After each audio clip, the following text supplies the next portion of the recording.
ثم عقارات تابعة للديوان، ممتلكات تابعة للديوان، أموال تابعة للديوان. هذه نحبوا زاد نعملوا فيها جرد مفصل وكامل. هذيك أموال الديوان وأمانة عطيناها الشعب التونسي ومطالبين باش نحسنوا تصرفها.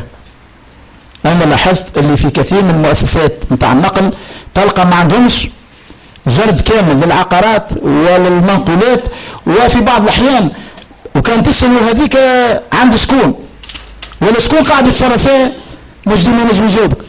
احنا في مسلم وصلنا في وقت لما قاعد في النقل عندنا ناس خذوا لنا أراضي وسكنوا لنا في ديار